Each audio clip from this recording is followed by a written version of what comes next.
क्या दिल्ली में आम आदमी पार्टी के पक्ष में उतरेगी आरएसएस? क्या आरएसएस अब विधानसभा चुनाव से पहले आम आदमी पार्टी का साथ देगी? दरअसल दिल्ली में विधानसभा चुनाव के मद्देनजर आरोप प्रत्यारोप का सिलसिला जारी है, जहां आम आदमी पार्टी अपने चुनावी दावों के आधार पर जीत का दावा कर रही है, तो वहीं भारतीय जनता पार्टी अरविंद केजरीवाल के पीछे पड़ चुकी है।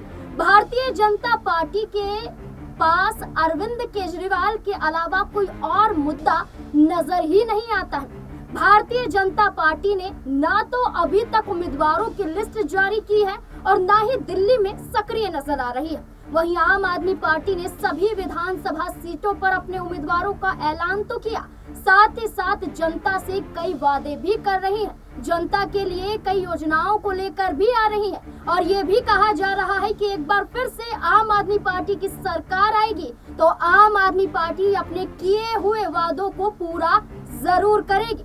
जिस राह पर अरविंद केजरीवाल चले थे कि आम आदमी पार्टी ईमानदार है, मजबूत है और जनता से जुड़ी हुई है, वही बातें अब फिर से अरविंद केजरीवाल दोहराते हुए नजर आ रहे हैं। और अरविंद केजरीवाल का कहना है कि इस बार भी आम आदमी पार्टी की सरकार होगी। आम आदमी पार्टी जीत का दावा कर रही है, लेकिन वहीं दूसरी तरफ देखें तो दिल्ली के पूर्व मुख्यमंत्री और नई दिल्ली से प्रत्याशी अरविंद केजरीवाल के जरिए एक बड़ी चिट्ठी लिखी गई है और अरविंद केजरीवाल ने ये चिट्ठी किसी और को नहीं, आरएसएस प्रमुख मोहन भागवत को लिखी और इस चिट्ठी में भारतीय जनता पार्टी के बड़े राजों को खोल कर रख दिया है। भारतीय जनता पार्टी के उन आरोपों को कहीं ना कहीं खारिज कर दिया है जो बीजेपी आप पर अब तक लगाती हुई नजर आ रही है।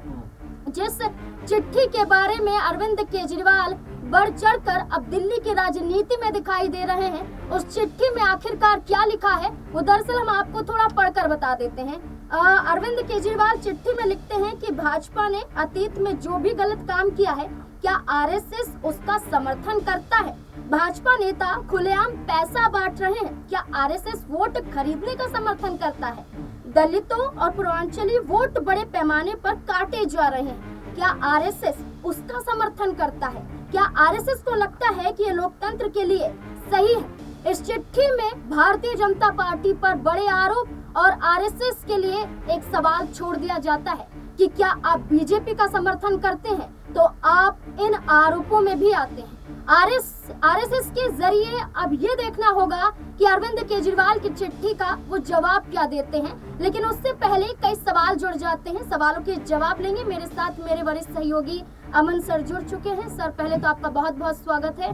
सर, दिल्ली में विधानसभा चुनाव, आम आदमी पार्टी का जीत का दावा, वहीं भारतीय जनता पार्टी गुम नजर आ रही है और इस बीच में आरएसएस को चिट्ठी लिख देना, कैसे देखते हैं आप? देखिए, बिल्कुल आम आदमी पार्टी ने जिस तरह दिल्ली के अंदर एक माहौल तैयार किया है, वो कहीं ना कहीं बताने को काफी है कि पूरी लहर एक तरीके से आम आदमी की पार्टी के पक्ष में जाती हुई दिखाई पड़ रही है और इसके कई सबूत भी हमें नजर आते हैं, क्योंकि बीजेपी, जैसा आपने भी कहा, कि अभी तक चुप्पी साधे हुए खामोश है और कोई भी कह सकते हैं उनकी तरफ से ना तो प्रत्याशियों का ऐलान किया जा रहा है, ना कोई योजनाओं को लेकर कोई बात की जा रही है। और जिस तरह से अब अरविंद केजरीवाल ने, जो पूर्व मुख्यमंत्री भी है, आम आदमी पार्टी के एक मजबूत सिपाही हैं, वो ये बात कहते हुए नजर आते हैं कि भाई आरएसएस को चिट्ठी लिखते हैं कि क्या वो बीजेपी ने जो काम किए हैं, जिस तरह से लगातार जो उनके जो बयानों के ऊपर कह सकते हैं विरोध हुआ है, क्या उसका समर्थन आरएसएस करता हुआ नजर आता है या आरएसएस इस तरह की जो गतिविधियां उनका समर्थन करेगा? इसमें सबसे मुख्यतः बात अगर देखी जाए तो फिलहाल के मौजूदा वक्त में बात करें तो जिस तरह से पूर्वांचलियों को लेकर और जिस तरह से पूर्वांचल यूपी बिहार के लोगों को लेकर जो बात कह सकते हैं कि जेपी नड्डा की तरफ से कही गई थी, संजय सिंह ने उनका सदन के अंदर ही एक तरीके से विरोध किया, कहा कि आप कैसे कह सकते हैं कि पूर्वांचल जो लोग हैं उनको रोहिंग्या के साथ में आप कैसे जोड़ सकते हैं? इसके बाद जिस तरह से बाबा भीमराव अम्बेडकर को लेकर जो बात कही गई और जिस तरह के शब्दों का प्रयोग किया गया, उसको लेकर भी आम आदमी पार्टी ने मुखर होकर बीजेपी का विरोध किया। उनके जो बातें कही थी, उन्होंने कहा कि आपकी हिम्मत कैसे हो गई सब बात कहने की। इसके ऊपर पूरा का पूरा माहौल बनता हुआ दिखाई पड़ा। अब यहां से अगर देखा जाए तो बीजेपी बीजेपी जो पहले ही कहीं ना कहीं बैकफुट पे नजर आ रही है, और ऐसे में अगर आरएसएस की तरफ से उसको अगर डांटा जाता है, क्योंकि आपने देखा कि 2024 में भी हमने ये बात देखी कि आरएसएस ने बीजेपी के ऊपर कई तरह के सवाल उठाए थे। उस समय भी जब आरएसएस चीफ मोहन भागवत ने कहा था कि आपने मणिपुर को क्यों छोड़ दिया,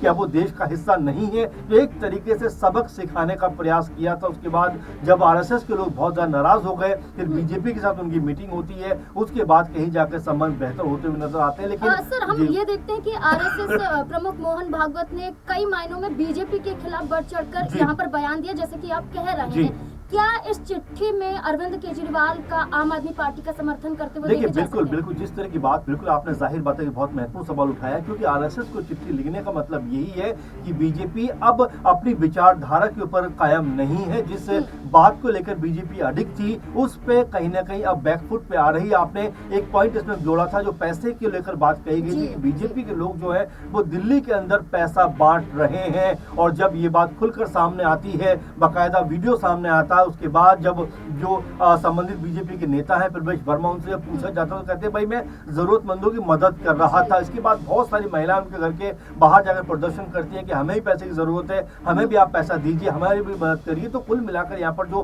पैसे का खेल है वो देखने को मिल रहा है, और साथ में जो वोट काटने की लगातार बातें सामने आ रही हैं, उसको लेकर अरविंद केजरीवाल ने सवाल किया है कि क्या ये जो किया जा रहा है क्या वो ठीक किया जा रहा है, कि लोगों के वोट काटे जा रहे हैं, क्योंकि इसमें संजय सिंह की पत्नी का भी नाम कहीं ना कहीं सामने आया था। तो कुल मिलाकर देखा जा रहा है कि आरएसएस की तरफ जो है आम आदमी पार्टी ने एक उम्मीद भरी किरण से देखा है कि आप जो है बीजेपी को लोकतंत्र की सीख दीजिए, ताकि लोकतंत्र में जो प्रक्रिया होती है उसके तहत वो चलने का प्रयास करें। अगर कहीं पे उनको ऐसा लग रहा है कि वो थोड़ा कमजोर है, तो वहां पर इस तरह की चीजें करके कहीं ना कहीं अपने पक्ष में माहौल ना बनाए, क्योंकि इससे लोकतंत्र के जो परिभाषा है उसको कहीं ना कहीं गलत दिशा मिलती हुई नजर आती है। और बीजेपी के जो नेता जिस तरह की बयानबाजी कर रहे हैं, आपने देखा कि भीमराव अंबेडकर जी को लेकर किस तरह की बातें कही गई, और इसको लेकर भी आम आदमी पार्टी की तरफ से खूब कह सकते हैं बीजेपी को घेरा गया, लगातार प्रदर्शन भी हुए, और यहाँ तक कहा गया कि अंबेडकर की जो विचारधारा उसको कभी मरने नहीं दिया जाएगा। अंबेडकर सम्मान योजना का भी तुरंत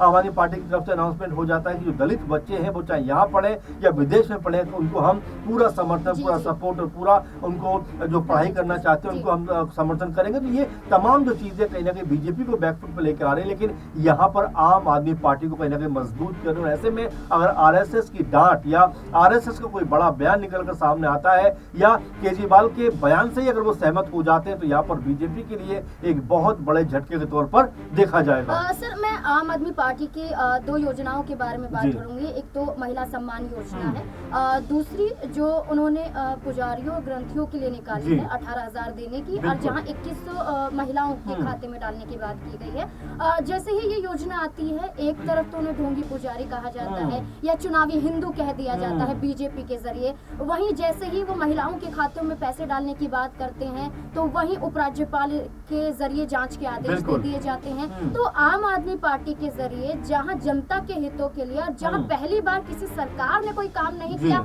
वो आम आदमी पार्टी करने जा रही है, इससे बीजेपी को क्या डर है कि इस बार भी आम आदमी पार्टी इसी आधार पर चुनाव जीत जाएगी? बिल्कुल आपने ग्रंथी और पुजारियों के बारे में जिक्र किया, इससे पहले मौलवियों के बारे में उन्होंने जो है अनाउंसमेंट किया था। जाहिर बात है कि सरकारों को भी कहीं ना कहीं इस तरफ ध्यान देना चाहिए, क्योंकि जो धर्म के अगुवा लोग हैं अगर वो बेहतर तरीके से अपना जीवन यापन करेंगे तो बेहतर धर्म की शिक्षा लोगों को देते हुए नजर आएंगे। इसी मद्देनजर केजरीवाल जी ने जब पहले हम देखा मौलवियों के लिए, और अब उन्होंने जो ग्रंथी हैं, जो एक तरीके से हम कह सकते हैं कि जो पुजारी हैं, उनको 18,000 रुपए देने की बात कही गई है। बीजेपी इसको लेकर लगातार ये बात कह रही है कि भाई पहले क्यों नहीं सोचा, आप क्यों सोचा? तो क्या बीजेपी ने तमाम राज्य जिनके अंतर्गत सरकार बीजेपी की है उन्होंने वहां पर सोचा? कुल मिलाकर कहा जा रहा है कि जो बेहतर योजनाएं हैं उनका भी विरोध बीजेपी कर रही है। महिला सम्मान योजना का जिक्र आपने किया, देखिए महिला सम्मान योजना के तहत 2100 रुपए देने की बात की जा रही है कि भाई महिला अपने घर को सही प्रकार चला सके, और महिला कहीं ना कहीं आर्थिक तौर पर कह सकते हैं कमजोर है, तो उसको एक तरीके से कुछ मदद सरकार की तरफ से मिल सके। क्योंकि देखिए सारी महिलाएं घर से बाहर काम करने नहीं जाती,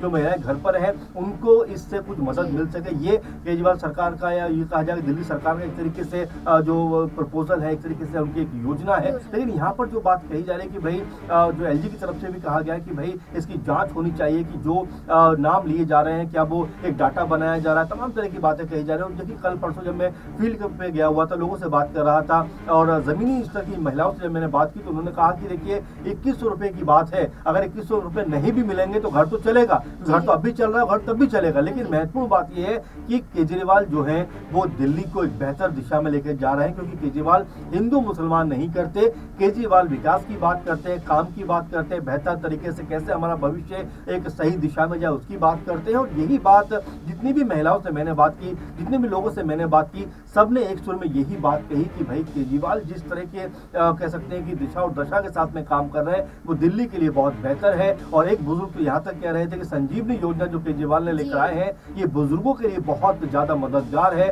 और यहाँ वो कहते हैं कि 70 की 70 सीटें केजरीवाल यहाँ पर जीतते हुए नजर आएंगे, क्योंकि जो बीजेपी ने काम किया है उससे देश का कोई भला नहीं हो पा रहा है, दिल्ली का कोई भला नहीं हो पा रहा है। क्योंकि आप हिंदू मुस्लिम करके देश को आगे नहीं बढ़ा सकते, आपको विकसित देश बनाने के लिए तमाम योजनाओं पे काम करना पड़ेगा। लोगों का ये मानना है कि केजरीवाल जो है वो उन योजनाओं पे काम करते हुए नजर आ रहे हैं। एक छोटा सा आखिरी सवाल ये रहेगा कि आम आदमी पार्टी इतनी आत्मनिर्भर, इतने आत्मविश्वास में नजर आई कि उन्होंने देरी नहीं की कि जब चुनाव तारीखों का ऐलान होगा तब हम प्रत्याशी का ऐलान करेंगे। उन्होंने 70 की 70 विधानसभा सीटों पर अपने उम्मीदवारों को उतार दिया। लेकिन भारतीय जनता पार्टी क्यों गायब है, क्यों खामोश है? क्या बीजेपी के पास कोई चेहरा नहीं है या बीजेपी विचार में है कि हम कैसे किस चेहरे को लाएं कि आम आदमी पार्टी से मुकाबला? देखिए बिल्कुल, लोगों से बात की तो उनका भी नजरिया यही था कि बीजेपी के पास ऐसे नेता नहीं है जो आम आदमी पार्टी को टक्कर दे पाए। साथ में क्या केजरीवाल के मुकाबले क्या कोई सीएम फेस है बीजेपी के पास में जो लाकर खड़ा कर सके? तो कुल मिलाकर यहाँ बीजेपी पूरी तरह से बैकफुट पे है और योजनाओं के अंदर ही कमी निकालने में लगी हुई, बल्कि खुद की योजनाएं क्या होंगी, अगर वो सत्ता में आते दिल्ली में क्या कुछ करेंगे इसके बारे में कोई बात नहीं हो। लेकिन जो केजरीवाल योजनाएं लेकर आ रहे हैं उसके अंदर जरूर खामी निकालने का प्रयास कर रहे हैं। तो बेहतर ये होना चाहिए कि भाई आप अगर कोई योजना लेकर आए तो आप उस योजना के कह सकते हैं बरक्स के उसके सामने कैसे अपनी योजना को लेकर आएंगे इसके ऊपर मंथन होना चाहिए। लेकिन बीजेपी जिस तरह से इस समय दिशाहीन दिखाई पड़ रही दिल्ली में, जाहिर बात है कि ये लग रहा है कि आम आदमी पार्टी ने एक तरीके का माहौल अपने लिए क्रिएट कर लिया है, एक तरीके का माहौल अपने लिए बना लिया है। और ऐसे में बीजेपी की तरफ से एक भी प्रत्याशी का अनाउंसमेंट नहीं होना अपने आप में ये बताता है कि क्या बीजेपी की तैयारियां अभी भी अधूरी है। क्योंकि देखिए फरवरी के फर्स्ट वीक में ऐसा सुनने को आ रहा है कि चुनाव हो सकता है, तो लगभग आज हम 1 जनवरी में बात कर रहे हैं, यानी कि 1 महीने का भी वक्त मुश्किल से रह गया है। ऐसे में बीजेपी की तरफ से एक भी नाम निकल कर सामने ना आना ये बताता है कि बीजेपी कहीं ना कहीं जो है अपनी तैयारी में जो है पूरी तरह से मुकम्मल नहीं है, पूरी तैयारी उनकी नहीं है, इसीलिए एक भी नाम अभी तक सामने नहीं आया है। जहां अरविंद केजरीवाल के दावे, उनकी योजनाओं को भारतीय जनता पार्टी मुफ्त की रेवड़ियां बताती है, तो वही भारतीय जनता पार्टी अन्य राज्यों में उनकी ही योजनाओं के तर्ज पर नई नई योजनाएं निकालती है। या कहें कि एक उदाहरण सेट अरविंद केजरीवाल ने दिल्ली में किया है और इसी के आधार पर भारतीय जनता पार्टी भी काम करती है। लेकिन जब चुनाव की बात दिल्ली में आती है तो मुफ्त की रेवड़ियां बता देती है। अब आम आदमी पार्टी के जरिए, आम आदमी पार्टी के संयोजक अरविंद केजरीवाल के जरिए आरएसएस प्रमुख मोहन भागवत को बड़ी चिट्ठी लिखी गई है। अब इस चिट्ठी के जवाब में क्या कुछ कहा जाएगा, सबका इंतजार इसी बात को लेकर है। और साथ ही साथ अब भारतीय जनता पार्टी क्या करेगी, उनके पास दिल्ली में क्या विकल्प हैं, ये एक बड़ा सवाल बीजेपी के लिए छोड़ दिया जाता है। क्या इस बार चुनाव जीत भी पाएगी या फिर एक बार फिर से आम आदमी पार्टी का डंका बजता हुआ नजर आएगा? इस पूरे मुद्दे को लेकर अब आपकी राय क्या है? अपनी राय कमेंट सेक्शन में जरूर दें। देखते रहे SPN9 न्यूज। धन्यवाद।